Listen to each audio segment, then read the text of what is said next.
अस्सलाम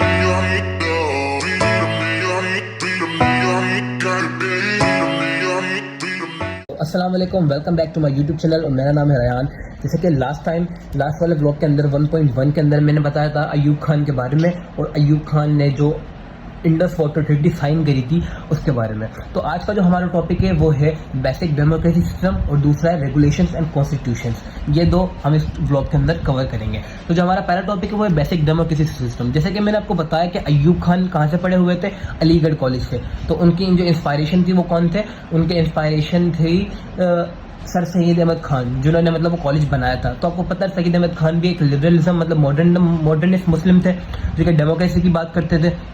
तो अयूब खान उनसे इंस्पायर हुए थे। एक बंदा और था जिससे अयूब खान ने इंस्पायर होकर ये सिस्टम बनाया, वो बंदा था थॉमस जेफरसन, जो कि थर्ड प्रेसिडेंट ऑफ अमेरिका भी था 18th के अंदर। ठीक, 18th के अंदर ये थर्ड प्रेसिडेंट ऑफ अमेरिका भी था, जिसने मतलब एक डेमोक्रेसी सिस्टम मतलब जो कि बहुत ज़्यादा ह्यूमन राइट्स के बारे में बात करता था और डेमोक्रेसी के बारे में बात करता था। तो ये जो अयूब खान थे उन्होंने थॉमस जेफरसन से इंस्पायर होकर जो कि मतलब उनका अमेरिका के अंदर इलेक्ट्रल कॉलेज के अंदर, अमेरिकन इलेक्ट्रल कॉलेज के अंदर मतलब ये कॉन्सेप्ट था, ये सिस्टम चलता था। उनसे इंस्पायर होकर एक सिस्टम बनाया जिसका हम कहते हैं बेसिक डेमोक्रेसी सिस्टम। ठीक है, अच्छा ये बेसिक डेमोक्रेसी सिस्टम अब है क्या, मतलब इसमें होता क्या है। तो ये बेसिक डेमोक्रेसी सिस्टम ऐसा सिस्टम है जिसके अंदर हम सिर्फ 80,000 मतलब 80,000 लोगों को राइट्स देते हैं। राइट्स क्या देते हैं कि सिर्फ वो ही वोट कर सकते हैं।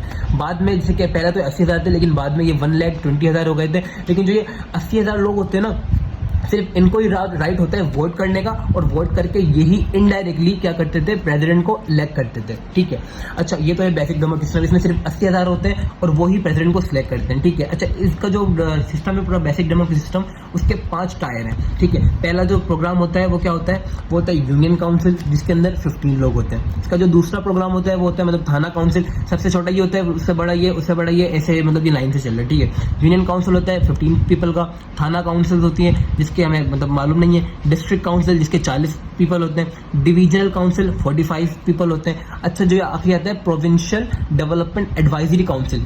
अच्छा जो ये वाली काउंसिल होती है ना, प्रोविजनल डेवलपमेंट एडवाइजरी काउंसिल, ये जो इसके जो मेंबर होते हैं ना, वो पता है कौन सिलेक्ट करता है, वो सिलेक्ट करता है प्रेसिडेंट। किसकी रिकमेंडेशन के ऊपर, उस मुल्क के जो मतलब मुल्क के जो गवर्नर होते हैं ना, उसकी रिकमेंडेशन पर ये मतलब president provisional development advisory council के लोगों को सिलेक्ट करता है। ठीक है, अच्छा फिर ये बेसिक डेमोक्रेसी सिस्टम होता है। उसके बाद फर्स्ट इलेक्शन होते हैं, वो कब होते हैं 1959 के ऊपर। ठीक है, 1959 फर्स्ट इलेक्शन होते हैं जिसमें अयूब खान जीते हैं। तो अब हमारा जो दूसरा टॉपिक है वो दूसरा टॉपिक है रेगुलेशंस एंड कॉन्स्टिट्यूशन 1962। ठीक है, अच्छा तो जो ये रेगुलेशन, ये जो कॉन्स्टिट्यूशन होता है 1962 का, ये होता है हमारा दूसरा कॉन्स्टिट्यूशन। पहला जो कॉन्स्टिट्यूशन पहला आता है, उसके बाद आता है 1962 का, और थर्ड होता है 1971 का।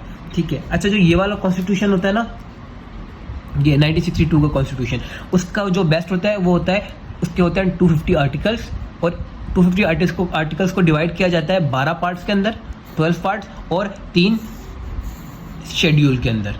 ठीक है, 3 शेड्यूल होता है, उसके 12 पार्ट्स होते हैं और 250 आर्टिकल्स होते हैं। ठीक है, अच्छा अब ये बताया जाए कि जैसे कि मैंने आपको पहले ही बताया कि जो ये अयूब खान होते हैं वो मॉडर्निस्ट मुस्लिम कहलाते हैं। वो क्यों कहलाते हैं, क्योंकि वो हमेशा मतलब डेमोक्रेसी की बात करते हैं और लिबरलिज्म की बात करते हैं। तो इसी वजह से इनको हम लिबरलिस्ट भी कहते हैं, मॉडर्निस्ट मुस्लिम भी कहते हैं, क्योंकि वो अलीगढ़ से पढ़ के आए और अलीगढ़ में सर सैयद अहमद खान से इंस्पायर होते हैं और ये थॉमस जेफरसन से इंस्पायर होते हैं। तो इसी वजह से इस जो कॉन्स्टिट्यूशन को हम लिबरल कॉन्स्टिट्यूशन, इसको हम लिबरल कॉन्स्टिट्यूशन से भी जाना जाता है। ठीक है, अब जब आता है, अच्छा अब जो ये कॉन्स्टिट्यूशन है ना, इसके कुछ मेजर जो पॉइंट्स हैं वो मैं आपको बताता हूँ, वो कौन कौन से पॉइंट्स हैं। अच्छा जो सबसे पहला जो ये काम होता है ना इस कॉन्स्टिट्यूशन के अंदर, वो ये होता है कि this remove the Islamic republic from the name of Pakistan which was held on 1956। It was change by the Sikandar Mirza and continued by Ayub Khan. अच्छा तो सबसे पहले ये काम क्या करता है, ये जो हमारा पाकिस्तान का नाम क्या होता है, Pakistan Islamic Republic of Pakistan. सबसे पहले ये इस्लामिक रिपब्लिक हटा देता है पाकिस्तान के नाम अंदर से, नाम के में से। वो क्यों हटाता है, क्योंकि ये जहां पर इस्लाम रहेगा वहां पर डेमोक्रेसी साथ साथ नहीं चल सकती। डेमोक्रेसी बिल्कुल ही उलट है। इस्लाम के अंदर सॉवरेंटी अलमाइटी अल्लाह के पास जाती है बेशक, लेकिन डेमोक्रेसी सिस्टम के अंदर हम government for the people, by the people and to the people करते हैं। ठीक है, तो जब ये अच्छा, अब यहाँ पर बुकों में क्या लिखा होता है कि 1962 के अंदर अयूब खान ने इस्लामिक रिपब्लिक हटा दिया, लेकिन ये ऐसा नहीं है। सीन ये है कि इस्कंदर मिर्जा 1956 के अंदर ही पहले ही हटा देता है, नाम पहले ही हटा देता है, लेकिन ये जो इम्प्लीमेंट करता है, कंटिन्यू करता है कौन? अयूब खान दोबारा इसको बताता है और इसको कंटिन्यू करता है इस्लाम को, ठीक है। अच्छा, दूसरा बड़ा काम क्या होता है? दूसरा काम होता है फैमिली ऑर्डिनेंस लॉ। अच्छा, फैमिली ऑर्डिनेंस लॉ क्या बनाता है? In this law you have to register your marriage and divorce to the government of Pakistan, involvement of court. अच्छा, ये फैमिली ऑर्डिनेंस में क्या होता है कि मतलब जो भी हमारी फैमिली प्लानिंग होती है ना, जैसे कि अगर हम किसी से शादी कर रहे हैं, अगर शादी कर रहे हैं, डिवोर्स कर रहे हैं, तो उसकी भी इन्वॉल्वमेंट, इसकी भी जो नॉलेज होगी वो कहाँ होनी चाहिए? वो हमें गवर्नमेंट को देनी चाहिए। उसमें इन्वॉल्वमेंट किसकी होनी चाहिए? कोर्ट की उसमें इन्वॉल्वमेंट होनी चाहिए। ये मतलब इसका दूसरा काम था। अच्छा, ये भले मतलब आप शादी कर रहे हैं, फिर डिवोर्स करो, इवन आप अगर सेकंड वाइफ से शादी, अगर अपनी दूसरी भी शादी कर रहे हो ना, तो पहली बीवी की इन्वॉल्वमेंट और कोर्ट की इन्वॉल्वमेंट होनी चाहिए। ये इसका दूसरा काम था। अच्छा, जो इसने तीसरा काम किया था ना, तीसरा काम इसने क्या किया था? सेटअप एन उलमा अकेडमी। इसने एक उलमा अकेडमी लॉन्च करी। वो कहाँ करी? लाहौर के अंदर। वे चूज टू ट्रेंड उलमा ऑन इंटरनेशनल लेवल।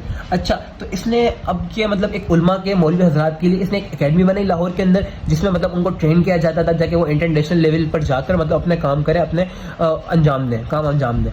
तो बेसिकली तो लोग पता क्या कहते थे? तो लोग कहते थे कि जो उलमा अकेडमी, इसने उलमा अकेडमी इस वजह से बनाई क्योंकि जब ये मतलब ये मॉडर्निस्ट मुस्लिम था, ये लिबरलिज्म की बात करता था, डेमोक्रेसी की बात करता था, तो इसने उलमा के लिए एक अकेडमी बनाई, उलमा लोगों के लिए। और मतलब उसमें ये अपने तरीके से उनको उनका ब्रेन वॉश करता था, उनको मतलब पढ़ाता था, उनको मतलब उनको अपने तरीके से नॉलेज देता था ताकि वो कोई इसके अगेंस्ट ना बोले।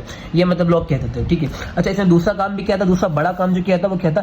Family planning commission. जैसे कि ऊपर उसने कोर्ट की इन्वॉल्वमेंट दी थी, लेकिन यहाँ पर उसने फैमिली प्लानिंग कमीशन में क्या किया?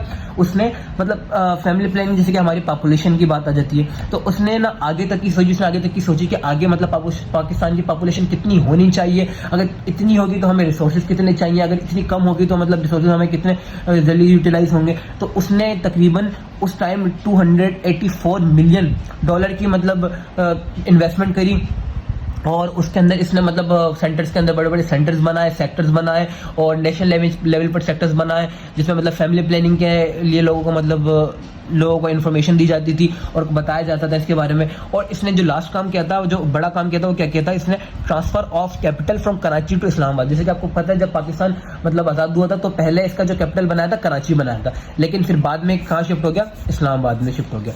अच्छा, तो मतलब इसके 2-3 वजूहत बताए गए थे। पहला ये बताया गया था कि कराची में मतलब क्लाइमेट चेंज होता है, क्लाइमेट वगैरह मतलब डम हॉट, बहुत ज़्यादा हॉट होता है क्लाइमेट, और समंदर भी है, तो इसी वजह से क्या मतलब कि इसको इस्लामाबाद कर दिया। दूसरी वजह ये बताई जाती है कि जब कराची मतलब एक बंदरगाह, उस वहाँ पर समंदर है जिसकी वजह से ट्रेडिंग भी होती थी, पोर्ट भी है वहाँ पर, इसकी वजह से उसकी आबादी बढ़ती जा रही थी। अब जब आबादी बढ़ेगी तो मतलब सिक्योरिटी के भी बहुत ज़्यादा मसले मसाइल होंगे, और जब आबादी बढ़ेगी तो फिर तुम्हें पता है मतलब सिक्योरिटी के मसले मसाइल होते हैं, और बाकी और भी बहुत सारे काम रुक जाते हैं। तो इसी वजह से कराची को ये शिफ्ट कर दिया इस्लामाबाद। लेकिन जब ये कराची को इस्लामाबाद हमारा कैपिटल बनाया ना, तो क्या हुआ कि जो बंगाल वाले थे, बांग्लादेश जो कि हमारा ईस्ट पाकिस्तान था, उन्होंने हम पर ऑब्जेक्शन लगा दी। ऑब्जेक्शन क्यों लगाई? क्योंकि अब देखो, पहले मतलब बंगाल से वो पूरा इंडिया घूम कर आएंगे, समंदर से कहाँ पर? कराची आएंगे पोर्ट में। अब कराची से इस्लामाबाद जाने के लिए भी मतलब उनके इतने पैसे लगाने पड़ेंगे। इस वजह से कहते थे कि मतलब कि एक आम बंदा अगर घूम के आ भी रहा है तो फिर वो कराची से इस्लामाबाद जाने के लिए मतलब उसके पास इतना पैसा थोड़ी होगा कि वो कराची इस्लामाबाद ट्रेन के अंदर सफर करेगा।